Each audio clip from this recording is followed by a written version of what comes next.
Hi everyone. I have a very important message that came directly to me from God about 3 hours ago. So I want to make sure that I share that with everyone.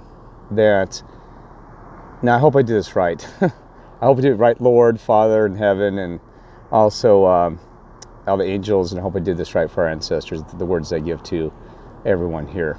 And it's here on earth and in flesh, and I hope they speak my words clearly. So please, and make sure that every word that comes out of my mouth is only the truth provided by God, the Lord, and the good side and loved ones. I want no deceptions, only truths. So here's what I need to tell you, that God told me that you need to listen to the song Prince and the Revolution. That party like it's 1999. And in that song, so I listened to it, and in that song, it talks about, it's right there. It says that you'll wake up one morning, you'll go to bed one night, you wake up one morning, and and it says, maybe you think it's Judgment Day. And it is Judgment Day. That you don't know when it's going to happen. It could happen tonight, tomorrow, but it's very close. That's why he's sending out that message. He said, listen to the song. And also in that song, it says that, like even with the Lord, he came knocking the party at my door, looking for a party. The door was locked. It's too late. Don't come knocking at the door, the Lord's door, when, you should have been there already. The door's been locked. Thou who knocks, I don't remember the scripture exactly because I'm kind of tired, but, knocking the door, it's locked. It's only been open for those that sought the Lord and the ones that love the Father and things like this, right? And also talks about in that song, you have to listen to it and you can provide some comments about it, that, what was the things to think? Well, the sky will be purple. See, this is like the Prince of Darkness coming, that said, I will, the purple. It's going to be purple, and the people will be running, trying to get away from the destruction of God. That God's coming with destruction, and so is the Lord. And they'll be trying to run, just like the lead are and everybody else. They'll be running, from the destruction of God. It says it right there in the song. And also in that song, it says that I might just drop the bomb. Now, we don't know what that bomb could be, but it could be civil war, revolution, instead of revelations. Or it could be World War III. World War III. So listen to the song. He said, share that with everyone. Please, Kirk. So I hope I did. I hope I did, Lord. I hope I did, Father in heaven. I hope I did. Angels for all our ancestors as well. Listen to the song. The time is running out. And then before, the day before, I told you, Alex Trebek, Jeopardy, passed away. That was another message he was sending to us, that our love's in jeopardy. That song. Listen to that song, Our Love's in Jeopardy, because he said, I loved you all this time, and you left me lonely, and lonely in my heart. You're lonely in your hearts. You only cared about yourselves. Not you, but most of these people. You left him lonely. And I've been here the entire time. You didn't show me love. Listen to the song. I put him on his feet to change baby to your children of the Father, your God, your Creator. The baby is you, me. In that song, our love's in jeopardy. It's right there. It's right in front of our eyes. He sent out every message he could. That's what he also said. He says, I have sent out earthquakes, signs and wonders, and everything I can to wake everyone up. He said they're not listening. That's why you have to, then he goes, that's why I have to get more serious. He goes, he says, I love them, but I have to spank the child to wake him up. To make him take a breath, like when you're being born.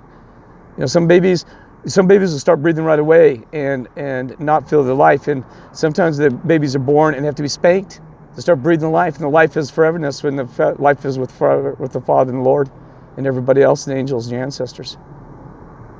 You have to spank that child to breathe. All right? They'll become ice. You know what? You guys are all purified ice. You've been pured. Some of us have been through some terrible times. We're not just purified ice, we're diamonds. I don't think you'd be listening to this video if God hadn't said, hey, you're here for a reason. Oh, and back to Mandela effect. The song used to say, that the Prince in the purple, not purple, and there's probably stuff in there that's been encoded too, but in the Product 19, I know what else is in there. It used to say, I'm starting a little tired, it used to say, the words were,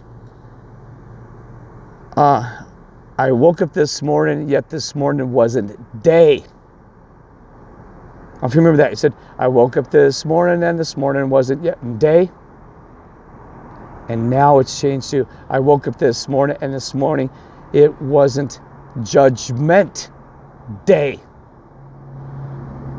A whole nother word was added into that just recently. I don't know if anybody saw this in Mandela effect before today.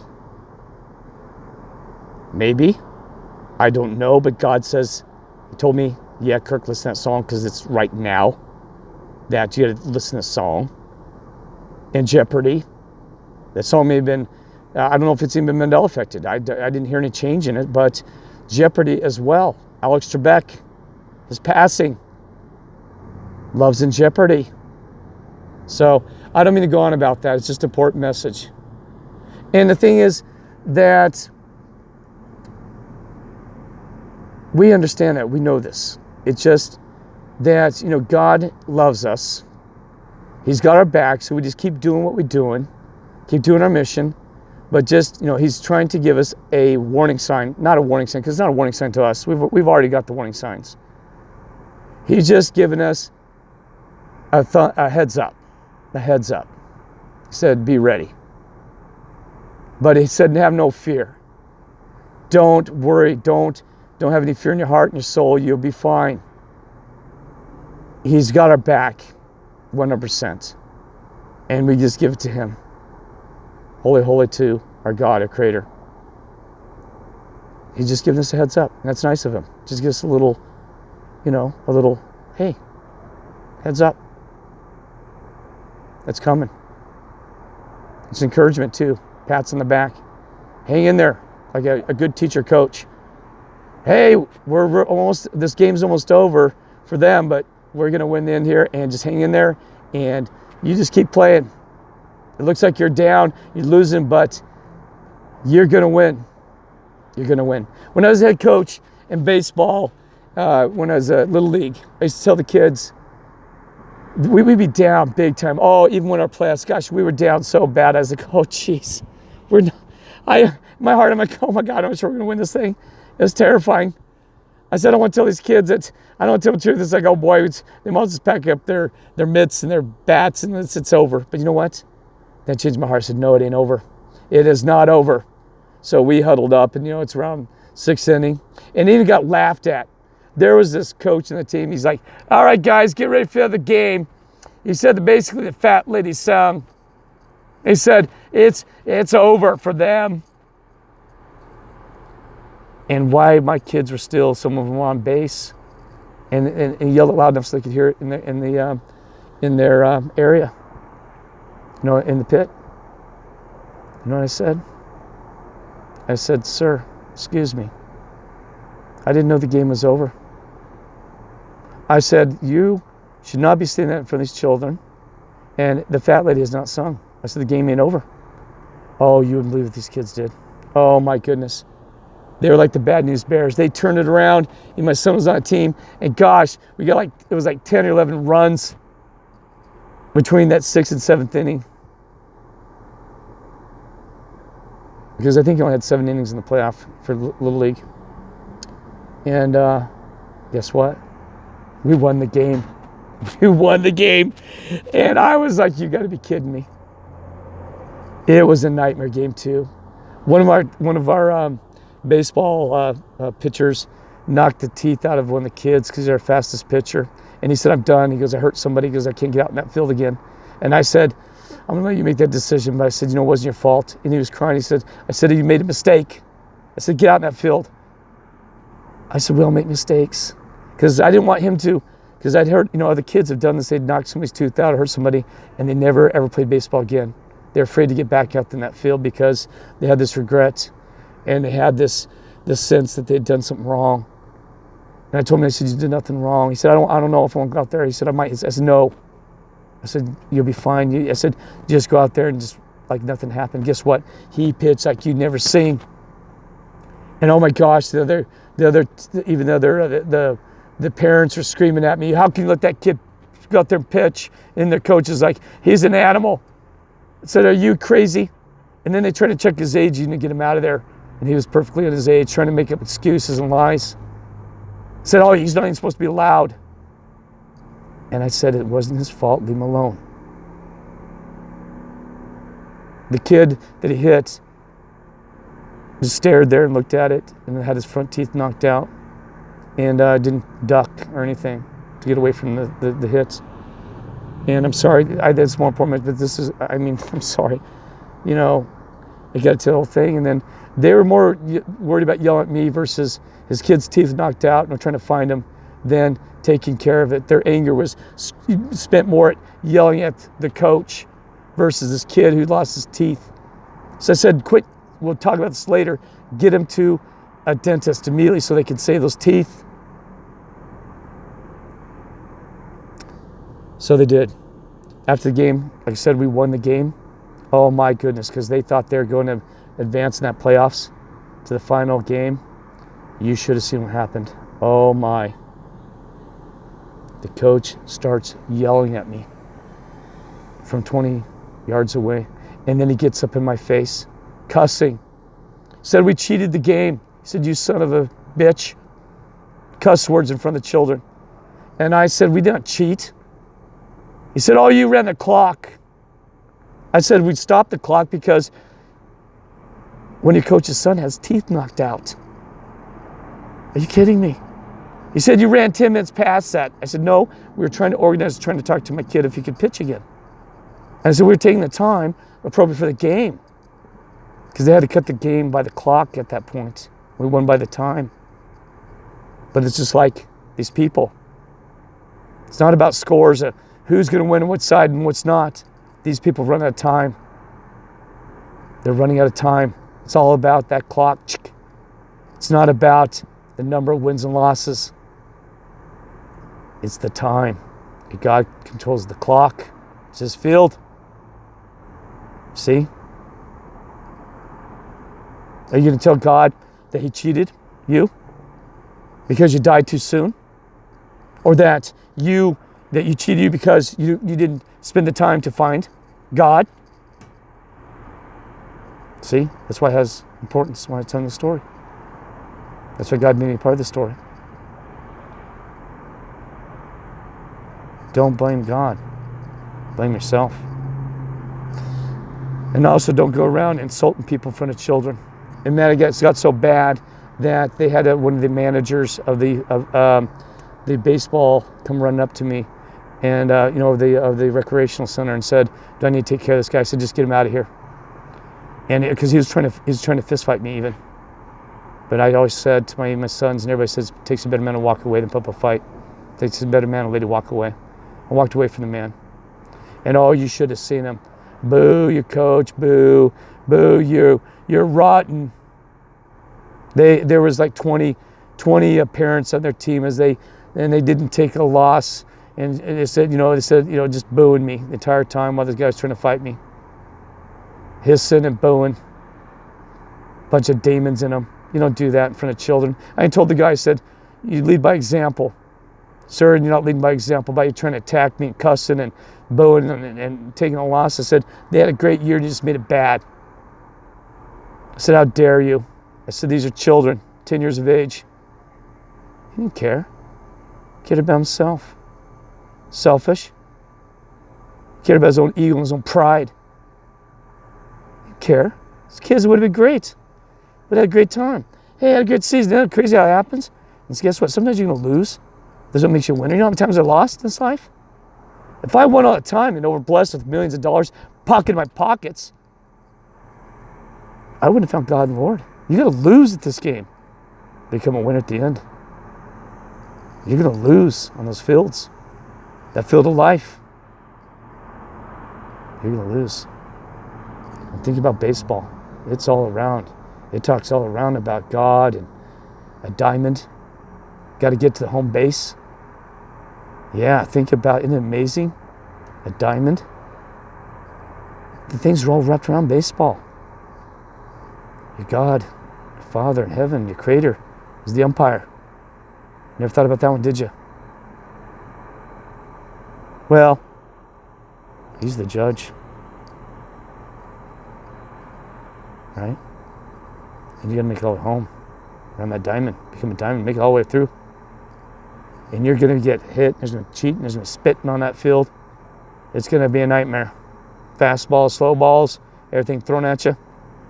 But you hit a home run. You smack that thing out and then make it go to glory, like Babe Ruth. Maybe that's why we had a Babe Ruth even, where he changed his sign from a one finger to a point of peace. That's another Mandela effect. God. I just realized it. He said hit a home run. Kirk and everybody else. Hit that ball out of that field. Awesome. He's been talking through us all the time through the Mandela effect. So thank you all your brothers and sisters even for that. Isn't that amazing? Brings tears to my heart. So much He cares about us. Just think that, boy, you could call this the Super Bowl of life. It's spirituality. And He made us a part of that. The Super Bowl, and also the, whatever you want to call it. A movie script, a game, the game of life, that baseball field, but we won. Isn't that amazing? We've already won. Field of Dreams. Why do you think there was a Field of Dream changes? You build it, He will come, not they. You build it, God will come. Get it? Also the Lord. The Lord will come. Isn't that amazing? He said, I've been telling you through all His Mandela effects. I've been throwing match at, throwing signs and wonders. I've been talking through art, music, everything I could. And said, some of my children woke up, which was you. Some just ignored it. They're too caught in their own little selfishness. Ignored all the signs and wonders. Ignored it all. And so many of you spent so much time and dedication and effort in this game to find out who we were. And, the I am, He said, I just want you to get to know who? Me, God. I want you to get to know me. Get a relationship with me, my Dad. I want you to get to know me. I want you to know me. I love you. Nobody wants to know me. They want to talk about me. They want to sing about me. And they want to read everything about me. But do they ever just want to get to know me? And that's why I've been kind of hiding, because I've been in the dark shadows, because, like a lost child, the one that really cares, where's my dad? If he was, not that your father orphaned you, but he had to teach you to become a coach in his fields for him. He says time that you had to do these things. And so, if the child cared, the child that kept saying, where's my dad? I want to see my dad. I know he loves me somewhere. Little orphan Nanny or Oliver Twist, maybe, I don't know. Where's my dad? I love him. And then you find him and you hug him, and he said, you kept looking for me. That's how much you love. You found me. Because you loved the entire time. See? And we had so much to learn. If he just stepped in and did all these things, we wouldn't have understood, this world. If he would have just told us everything from day one. You have to experience. You have to get on that baseball field. You have to hit that bat. And you have to play this game of life. And it's a tough one. It's a tough game. But you won. We've already won. All right. It's long enough. Love you all. God bless.